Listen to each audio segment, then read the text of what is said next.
तो फ्रेंड अब हम घर आ चुके हैं। कथा समाप्त हो चुकी है। वीडियो अच्छी लगी है तो लाइक करें, शेयर करें, चैनल को सब्सक्राइब करें। Bye bye.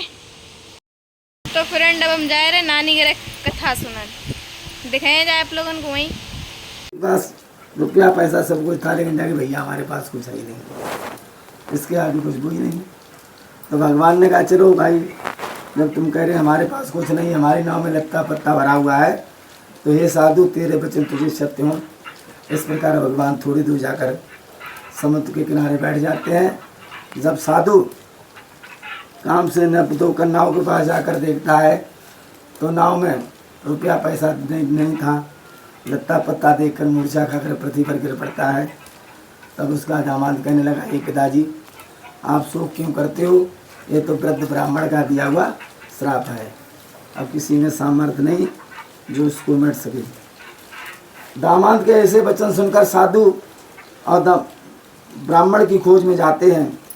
और भगवान समुद्र के किनारे आसन लगाए बैठे, दूर से साधु भगवान को दंडवत प्रणाम करने लगते हैं और कहने लगे, हे महाराज दीन दयाल बिरज संभारी अवहरऊ नाथ मम संकट भारी।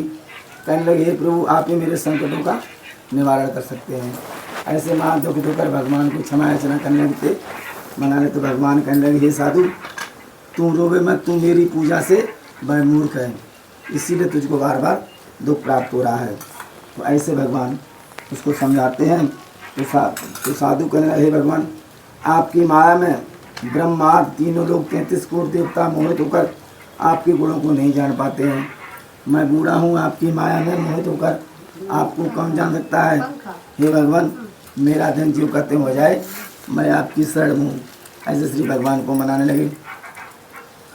तो भगवान कहने लगे, हे साधु कि बंदी गृह से छूट गए, तब ना हुआ न चेत, लता पता बतलाए कर अब क्यों हुए अचेत।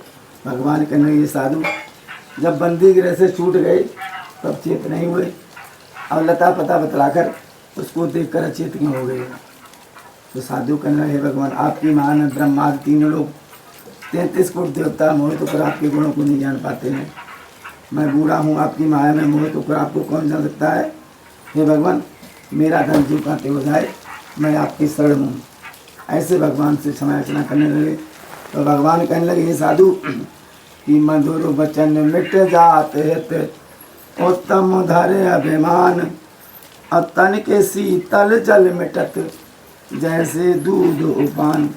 भगवान कहने लगे कि हे नारद जी, इंसान को कभी भी 3 चीज़ों पर घमंड नहीं करना चाहिए। भगवान की कृपा से आज हमारा शरीर नंबर 1, हमारा शरीर आज बढ़िया है।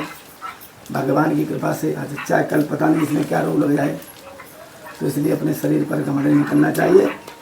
नंबर 2, अपने संतान पर घमंड नहीं करना चाहिए।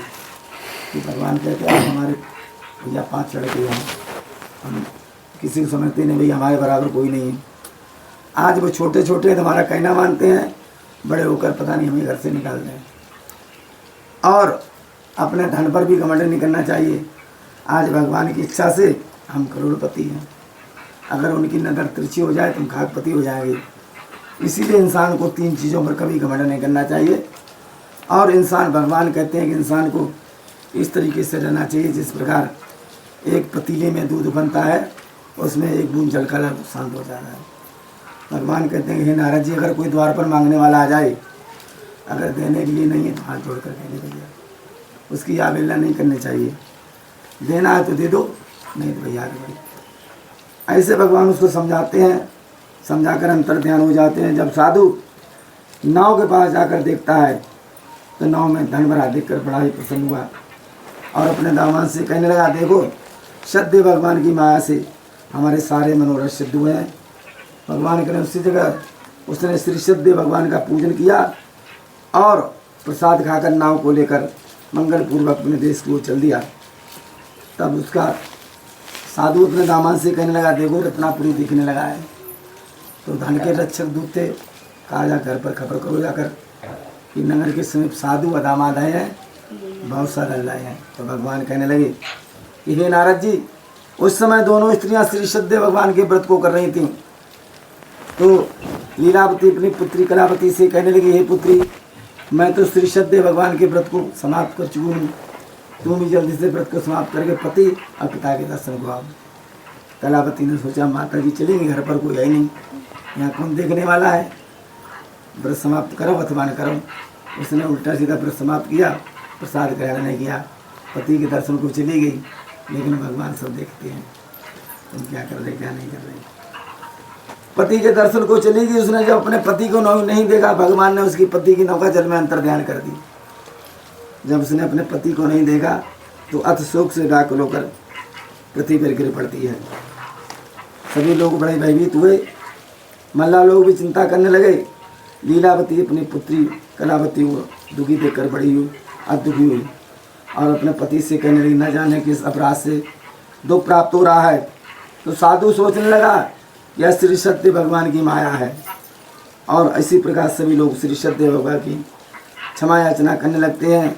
मल्ला लोग भी चिंता करने लगे और ऐसे सभी लोग स्तुति करने लगे। भगवान सबकी स्तुति देखकर प्रसन्न हो जाते हैं। कहने लगे, उसी रात्रि में भगवान ने आकाशवाणी हुई, कहा कि ये साधु, तेरी पुत्री सत्य भगवान के व्रत को त्याग कर पति के दर्शन को आई है, इसी के कारण उसकी पति की नौका जल में अंतर्ध्यान हो गई है।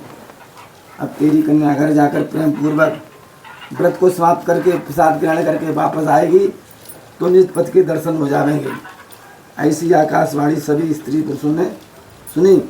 तब कलावती घर जाकर प्रेम पूर्वक श्री सत्य भगवान के व्रत को समाप्त किया और प्रसाद खाकर वापस आए तो निज पति के दर्शन किए तो बड़ी ही प्रसन्न हुई और अपने पिताजी से कहने लगी, पिताजी देरी न करो, घर चलो। पुत्री कैसे वचन सुनकर साधु बस बड़ा ही प्रसन्न हो गए और उसने उसी जगह श्री सत्य भगवान का विधि विधान से पूजन किया। साधु धन देकर भाई बंधु सहित अपने घर आया।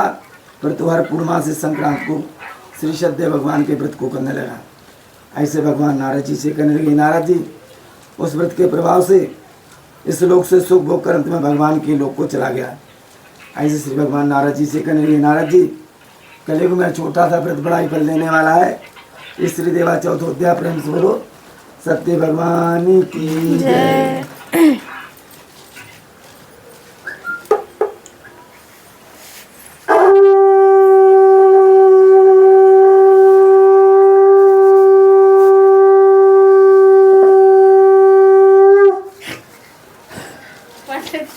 आवाज हो रहा है तुम्हारी आता जरूर खराब है करो वो बजा नहीं और वाली बात नहीं।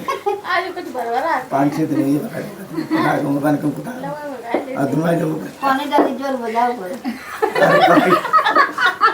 पानी थोड़ा मतलब है तुम काय फिरे फिरे करते फिर हम थोड़ा संकट पड़े लोग। जब घोड़े में ये करो श्री भगवान कहने लगे, नारद जी, जब इस पृथ्वी पर ऐसे ऐसे राजा हुए हैं, एक तुंगत नाम का राजा हुआ। भगवान कहने लगे, नारद जी, वह राजा पुत्र को प्रजा को पुत्र की तरह पालन करता था। एक समय जिसके कारण उसको दुख प्राप्त हुआ। सुनो, एक समय राजा शिकार के लिए वन में गया, बहुत तेरे पशु पक्षी मारकर एक बरगद के नीचे आकर बैठ गया। वहाँ उसने देखा कि गढ़ गोपाल सत्य भगवान का पूजन कर रहे थे। राजा ना तो वहाँ गया जिस जगह श्री सत्य भगवान का पूजन हो रहा था और ना ही भगवान को प्रणाम किया। जब ग्वालों ने प्रसाद व्रत को समाप्त करके पहले राजा को प्रसाद देने लगे, फिर आपस में प्रसाद खाकर तृप्त हुए। राजा ने प्रसाद को त्याग दिया। जब राजा अपने घर गया तो उसने राज सब ने देखा तो सोचने लगा कि यह सब श्री सत्य भगवान की माया है। ऐसे मन में विचार करके उसने संकल्प लिया कि प्रातःकाल उठकर उन्हीं ग्वालों के पास चलूँगा जिस जगह श्री सत्य भगवान का पूजन हो रहा था। ऐसे मन में विचार करके प्रातःकाल उठकर ग्वालों के पास जाता है। भगवान कहले, हे नारद जी। फिर राजा ने उसी जगह श्री सत्य भगवान का पूजन करने लगा। ऐसे भगवान नारायण सत्यनारायण के प्रसाद से धन पुत्र से युक्त होकर अंत में भगवान के लोक को चला जाता है। ऐसे भगवान नारद जी से कहने लगे, नारद जी, जो मनुष्य इस व्रत को करते हैं, प्रेम पूर्वक कथा सुनते हैं, उन मनुष्य के समस्त पाप नष्ट हो जाते हैं। ऐसे भगवान नारद जी से कहने लगे, नारद जी, उन भगवान की कृपा से जिनके पास धन नहीं होता है, धन हो जाता है, मनुष्य भय मुक्त हो जाता है, बंदी गृह से छूट गए हैं। ऐसे भगवान नारद जी से कहने लगे, सत्य है, इसमें संदेह नहीं है। ऐसे भगवान नारद जी से कहने लगे, नारद जी, ये ब्राह्मण इस तरह सत्यनारायण व्रत विस्तार से कहा, जिसके करने से सभी मनोरथ सिद्ध होते हैं। विशेष करके कलयुग में सत्यदेव भगवान की पूजा बड़ी फल देने वाली। कोई काल कहते हैं, कोई सत्यनारायण कहते हैं। भगवान अनेक रूप धारण करके फल देते रहेंगे।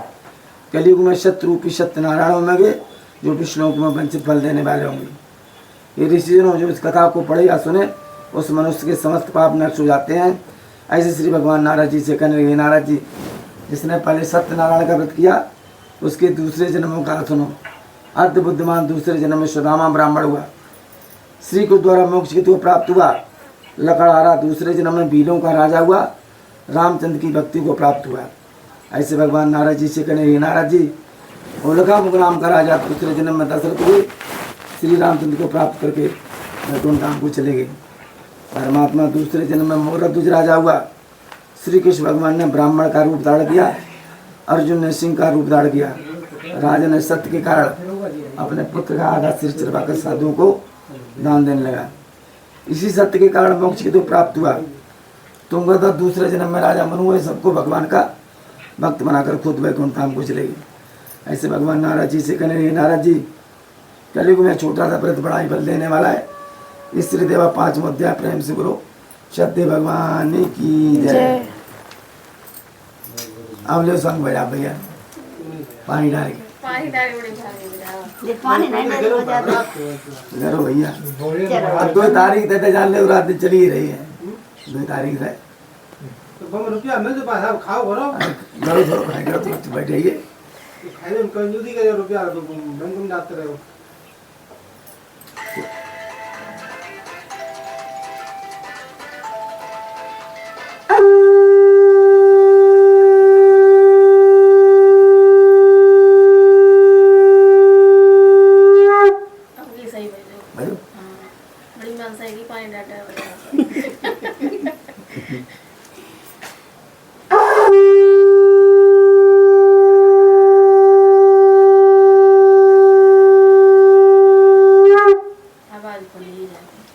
ठीक है भाई, सही माल होगी तो पूरी पंडित मामा थूक जमा हो गया। तू भाई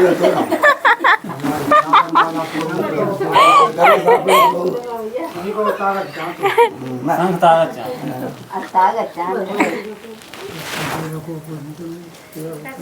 हाँ, कोई बात नहीं। मांगने वाले आओ तो बहुत तेज सब चलता है। बहुत तेज वाले जो सारा जरूरत तेजो बजे तू ना बजे पूता गए तो ना जिन्हें रूप धरो, जिन्हें श्रद्धा के कारण तुमको गाज करो। ओम जय लक्ष्मी रमुड़ा, ग्वाल बाल संग्राम, मन में भक्ति करी स्वामी, मन में भक्ति करी, बन वांछित बल पाए, दीन दयाल हरि। ओम जय लक्ष्मी चढ़त प्रसाद सवाया, कजली पल मेवा स्वामी, कजली पल मेवा। धूप दीप तुलसी जल और सच सेवा। ओम जय लक्ष्मी रमणा, सत्यनारायण स्वामी की आरती जो कोई नर गावे, स्वामी प्रेम सहित गावे। कहत शिवानंद स्वामी, कहत हरिहर स्वामी, सुख संपत्ति पावे। ओम जय लक्ष्मी रमुड़ा।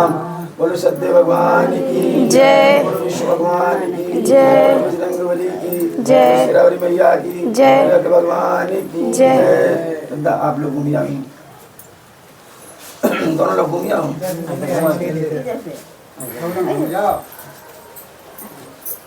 बहुत घूमना घूमते